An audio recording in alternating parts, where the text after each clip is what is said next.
5000 साल पहले एक विशेष हमारा आदर्श नेता हुआ। आदर्श नेता, नितिज्य व्यक्ति, परम देशभक्त, उसको हम कहेंगे कौन? योगीराज श्री कृष्ण है। कृष्ण जैसा देशभक्त उस समय का कोई और नहीं आपको दिखाई देगा। थे पिता में भीष्म, लेकिन पितृभक्त थे।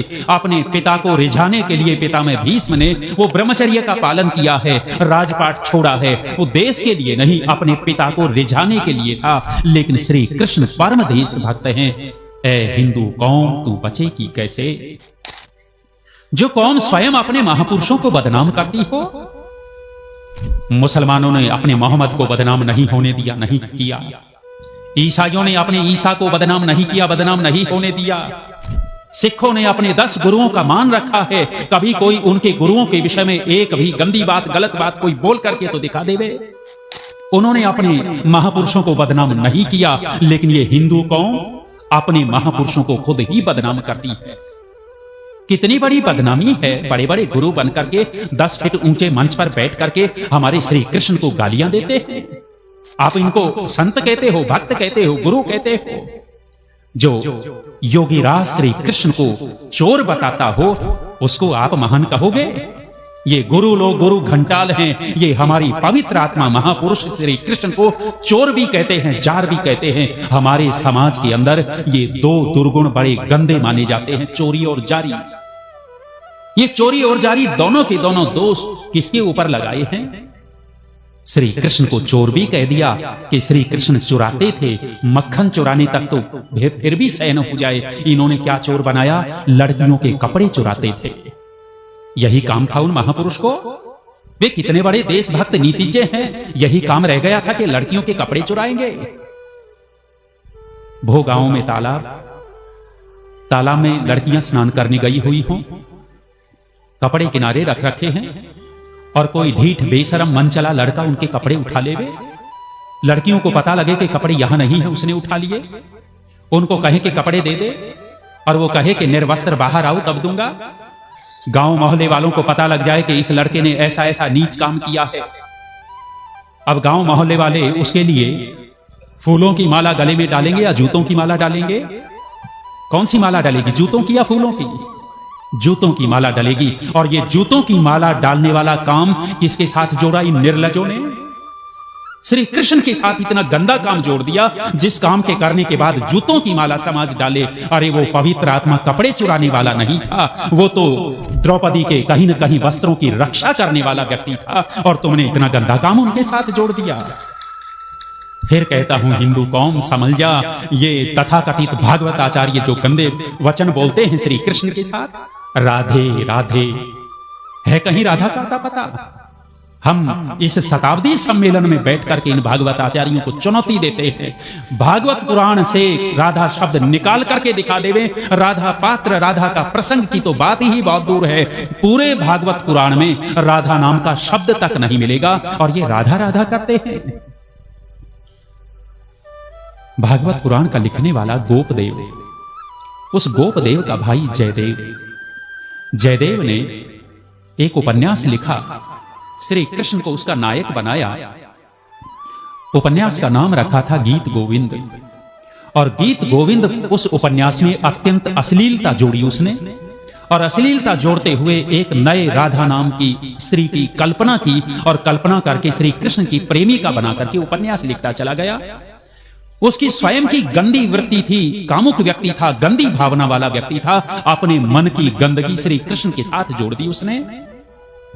अच्छा बहनों, ईमानदारी से बताओ, आपके पति की कोई प्रेमिका रही हो और आपके सामने उस प्रेमिका का ही बार बार नाम लिया जाए, अच्छा लगेगा या बुरा लगेगा? और पति की भी एक दिन गर्दन पकड़ करके हिला दोगी कि तू है क्या चीज, वही उसी के साथ रह ले। माता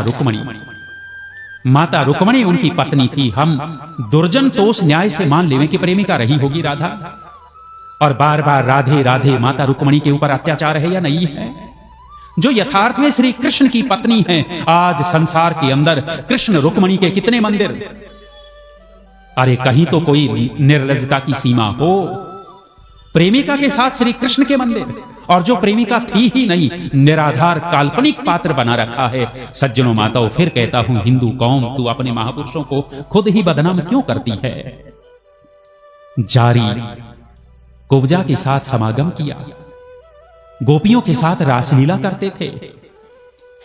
ये अच्छी बातें नहीं है, ये गलत बातें श्री कृष्ण के साथ जोड़ी। आप धन्यवाद करिएगा ऋषिवर देव दयानंद जी का कि ऋषि चाहते क्या थे, आर्य समाज चाहता क्या है, वो महर्षि स्वामी दयानंद जी का उपकार मानिएगा।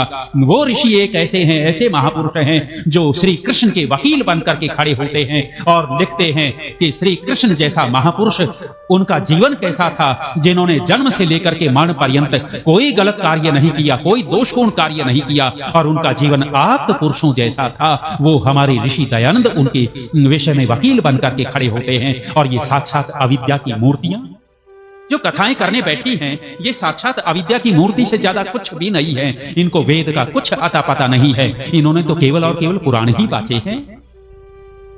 श्री कृष्ण हमारे नेता हुए 5000 साल पहले। उन्होंने देखा था कि शिशुपाल चीन से संधि कर रहा है। दूसरा जो जिनका जरासंध नाम का शिशुपाल भी उनका संबंधी रहा। जरासंध ने अनेकों राजाओं को कैद कर रखा था। श्री कृष्ण नीतिज्ञ और देशभक्त हैं, राष्ट्र की सुरक्षा करना चाहते हैं। ऐ हिंदू कौम, तू श्री कृष्ण की नीतियों के अनुसार चलती तो तेरी दुर्गति नहीं होती। और ये दाढ़ी टोपी वाले जो आज इस तरह अकड़ के दिखाई दे रहे हैं, ऐ हिंदू कौम, तू श्री कृष्ण की नीति के अनुसार चलती तो ये तुम्हारे सामने अकड़ करके नहीं चलते, ये तुम्हारे सामने झुक करके चलते। लेकिन तूने श्री कृष्ण की नीतियों को छोड़ा और उसको नचकैया बना करके खुद नाचने लग गए। अजमेर में मैं लगभग 14-15 साल तक रहा। गुरु पूर्णिमा का दिन था। गुरु पूर्णिमा के दिन वहां एक गुरु का प्रवचन होना था। पंडाल बहुत बड़ा लगाया गया था गुरु के लिए। लगभग 70,000 जनसंख्या वहां आई हुई थी उनका प्रवचन सुनने। नाम बहुत फैला हुआ था उनका। तो मैं अपने गुरुकुल के कुछ ब्रह्मचारियों को लेकर के मन में आया कि चलो, सुना बहुत है नाम, आज देखते भी हैं और सुनते भी हैं प्रवचन। मैं ले जाकर के एक किनारे बैठ गया। हम सब के इस तरह के वस्त्र तो अलग से दिखाई दे रहे थे, 10-12 लोग। गुरुजी ने देर बहुत लगाई, जनता के लगभग 2.5 घंटे खराब किए। समय पे आ जाएं तो गुरुत्व कम हो जाता है इनका, जनता का टाइम बर्बाद करते हैं। 2.5 घंटे के बाद मंच पे आया। मंच पे आकर के नाचने लग गया। नाचने लगा तो लगभग 2,500-3 हजार महिलाएं खड़ी होकर के नाचने लग गई। ऋषि दयानंद का अनुयायी होने के नाते मन में पीड़ा जगी। पीड़ा हुई कि अरे, जिस देश का नचकैया गुरु नचकैया हो जाए, जिस देश की क्षत्राणियां नचकैया हो जाए, उस देश को बचाएगा कौन? गुरु नचकैया बनता हो और उनको, दूसरों को, शिष्यों को नचकैया बनाता हो, ऐसा गुरु देश को बचाएगा, उपदेश करेगा? मन में पीड़ा हुई। थोड़ी देर के बाद गुरु ने नाचना बंद किया और नाचना बंद करके महिलाओं की ओर इशारा करते हुए वाक्य बोला, बिन फेरे हम तेरे, बिन फेरे हम तेरे। ये सुनते ही मैंने विद्यार्थियों को कहा, हम अब इसका प्रवचन नहीं सुन सकते इतने गंदे आदमी का। आप समझते हो इसका मतलब क्या निकलता है? बिन फेरे हम तेरे। एक जायज पति होता है और दूसरा नाजायज पति होता है। हमारी भारतीय संस्कृति में, भारतीय परंपरा में जायज पति उसको कहते हैं जो अग्नि के सामने पंडित पुरोहित मंत्र बोल करके फेरे दिलवाता है। फेरे ले लेने के बाद उस पति को जायज कहोगे या नाजायज कहोगे? और बिन फेरे वाला पति बनता है तो वो कौन सा पति? ये नाजायज पति। ये कहता है बिन फेरे हम तेरे। मैंने कहा इतने निर्लज व्यक्ति का प्रवचन नहीं सुनेंगे। ऐसा क्यों बोलते हैं? इसलिए बोलते हैं कि कृष्ण के लिए इस तरह की कल्पनाएं कर रखी हैं उन गंदे लोगों ने, गंदी मानसिकता के लोगों ने। आज वो गुरु जोधपुर की जेल में पड़ा हुआ है, निकल नहीं सकता जीवन भर। अच्छे काम भी किए उन्होंने, ईसाइयों के विषय में बहुत अच्छा बोला, वो प्रशंसा है। लेकिन हमारे महापुरुषों के विषय में क्या क्या कर गए। श्री कृष्ण है, कृष्ण की नीतियां बड़ी जबरदस्त थी। वो जब किसी को दंड देते थे तो अपराधी को अपराधी घोषित करते थे, तब दंड देते थे। आप गली में बैठे हो, पास में कुत्ता बैठा हो बड़े आराम से, एक डंडा लिए हुए व्यक्ति आए और कुत्ते को डंडा मारे। वो आराम से कुत्ता बैठा था और उसने डंडा मार दिया। हमने देखा, हम उसको अच्छा कहेंगे बुरा कहेंगे? बुरा कहेंगे बेचारा बैठा था वैसे ही मार दिया। लेकिन वही हम है, वही कुत्ता है, वही डंडा मारने वाला है। वो डंडा मारने वाला व्यक्ति हमें ये विश्वास दिला देवे कि ये जो कुत्ता बैठा है ये पागल है, विश्वास दिला दिया कि कुत्ता पागल है, और फिर वो एक डंडा नहीं उस कुत्ते को जान से मार देवे, तब हम उसको बुरा कहेंगे या अच्छा कहेंगे? तब हम कहेंगे कि ठीक किया है, ऐसा ही होना चाहिए था। श्री कृष्ण की यही तो नीतियां थी। दुर्योधन कुत्ता है, कुत्ता होते हुए दूसरों को विश्वास दिलाते हैं कि ये कैसा कुत्ता है।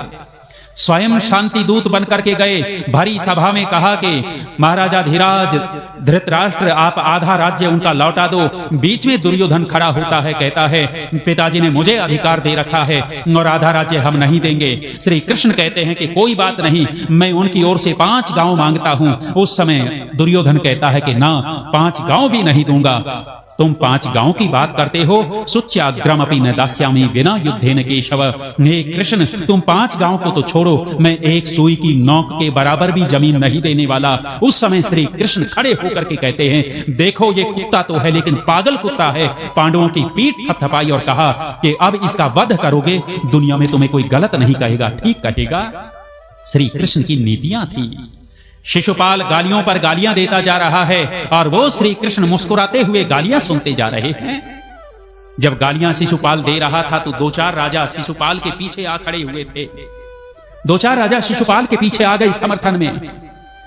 कब तक केहरी सहन करेगा शरारते श्रृगाल की, कहीं न कहीं तो हद होती है कुचक्र और कुचाल की।